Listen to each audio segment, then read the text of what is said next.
ಸತ್ಯವಂತ ಕಾಗೆ. ಇದು ಒಂದು ನೀತಿಯ ಕತೆ. ಒಂದು ಕಾಡಿನಲ್ಲಿ ಒಂದು ಚಿಕ್ಕ ಕಾಗೆ ಇತ್ತು. ಅದು ತುಂಬ ಸತ್ಯವಂತವಾಗಿತ್ತು. ಒಂದು ದಿನ ಅದು ಹಾರುತ್ತಾ ಹೋಗುವಾಗ ನೆಲದಲ್ಲಿ ಬಿದ್ದಿದ್ದ ಒಂದು ಬಂಗಾರದ ಉಂಗುರವನ್ನು ಕಂಡಿತು. ಕಾಗೆಗೆ ಅದನ್ನು ತೆಗೆದುಕೊಂಡು ಹೋಗಬೇಕೆಂದು ಮನಸ್ಸಾಯಿತು. ಆದರೆ ತಕ್ಷಣವೇ ಅದು ಯೋಚಿಸಿತು, ಇದು ನನ್ನದಲ್ಲ, ಇದನ್ನು ಕಳೆದುಕೊಂಡವರಿಗೆ ಕೊಡುವುದು ಸರಿಯಾಗಿದೆ.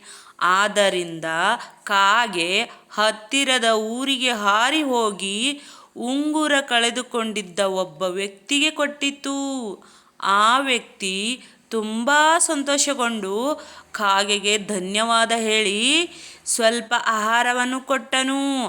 ಕಾಗೆ ಸಂತೋಷದಿಂದ ಹಾರಿ ಹೋಯಿತು. ಅದಕ್ಕೆ ಸತ್ಯ ಮತ್ತು ಪ್ರಾಮಾಣಿಕತೆ ಯಾವಾಗಲೂ ಒಳ್ಳೆಯ ಫಲ ಕೊಡುತ್ತದೆ. ಅದಕ್ಕೆ ಯಾವಾಗಲೂ ಸತ್ಯವನ್ನೇ ಹೇಳಬೇಕು, ಪ್ರಾಮಾಣಿಕವಾಗಿರಬೇಕು, ಸುಳ್ಳು ಹೇಳಬಾರ್ದು.